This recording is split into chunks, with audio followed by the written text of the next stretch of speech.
Hey guys, welcome back to today's video. Today we're going to be going through the 2016 Senate elections if Hillary Clinton was elected president back in 2016. So clearly she wasn't, and that also made a positive impact for Republicans in the United States Senate, considering a number of states that were supposed to flip did not. So we're going to go ahead and take a look at the states that probably would flip to the Democrats if Hillary Clinton was on the top of the ticket and actually led herself to victory in the 2016 election. So right now, this map actually gives me a little bit of a nostalgic feeling, considering that I used to go here back before I made my channel and make my own predictions between the Republicans and the Democrats, and I never fully published them. And I believe only two of my predictions were wrong, and you're going to see the same two that Republicans won that I'm going to flip to the Democratic Party. But when we're looking at this map, not much is going to change. We have 44 Republicans, 45 Democrats. This map is much better for Democrats than the map in 2018 is going to be. But right now, let's look at the current composition of the Senate. Kind of weird not seeing Alabama blue with a little bit of blue in it. Even if you look at the 2017 Senate, no indication of ever being a special election there, which is pretty interesting. But again, you can't predict history. Right now, we have 45 Democrats, 44 Republicans. The reason why I left the safe states in is because why go through states that we really don't need to cover? We're just talking about the 11 swing states that we can talk about right now. And keep in mind, some of these Republican incumbents were very vulnerable at the beginning of the campaign season. When Hillary Clinton was double digits in polls, states like Indiana, Missouri, North Carolina, and Florida, possibly even Florida with Marco Rubio taken out of the scenario, all seemed like they could have flipped to the Democrats. Arizona possibly could have as well. And that was all something that the Democrats counted on. I mean, if they had everything working their way, they could have had a 55 to 45 majority in the United States Senate, but they finished off with 48 seats.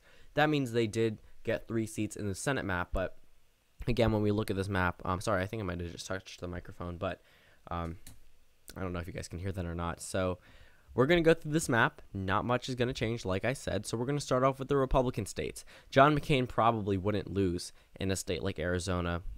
Yes, Jeff Flake could, but John McCain is not that incumbent to lose in Arizona, especially in 2016. It wasn't even that close. We go over to Indiana. You know, this one, they had a former senator from the Democratic side. I believe he was also the former governor, and he lost. He was originally leading by 24% in polling, but he lost that race. Like, that was his race to lose. A lot of people before, this race was leaning in the Democratic column, okay? When he first announced that he was running, people thought this race could actually go blue. That was not the case. I remember on election night, as soon as they called this race, I realized that the Democrats would have no chance at taking back the majority, because this is one of the states, I didn't predict it going for the Democrats, but I did not expect it to go that fast.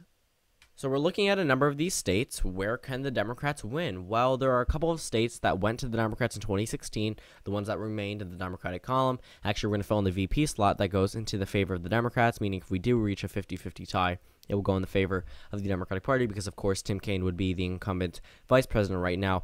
But Maggie Hassan would easily win in New Hampshire. If it's Hassan, then my bad, but I haven't said her name in a long time. But New Hampshire right now, being a former governor, she was able to win in 2016. She would win again with a little bit more of a boost for HRC. And Illinois would also go to Tammy Duckworth, again with an unpopular Republican incumbent. Don't expect much out of a solid Democratic state. We go down to Missouri, though. I do see Roy Blunt winning there. Jason Kander, I actually see that as a very good candidate. He was someone that I respected a lot.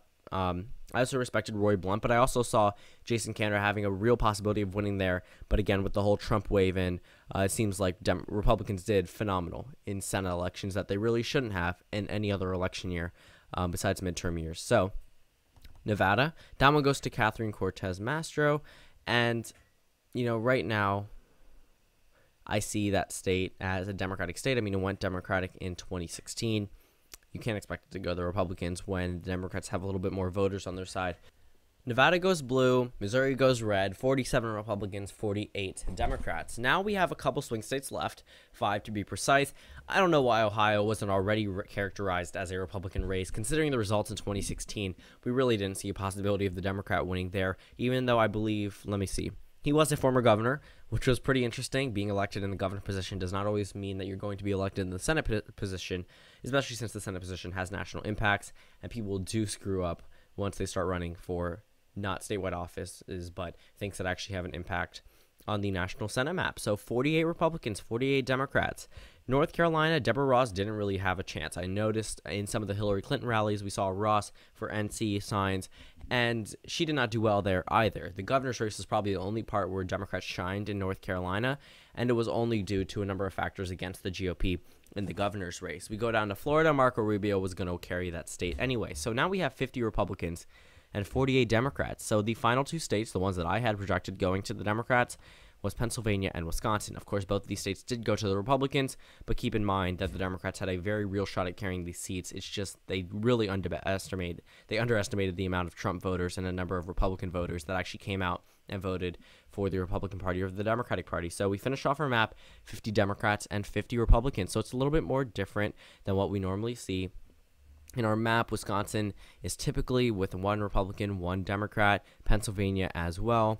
But in this map, we will see a solid blue Wisconsin, solid blue Pennsylvania, solid red Alabama, because Jeff Sessions would have never been in the administration as Attorney General.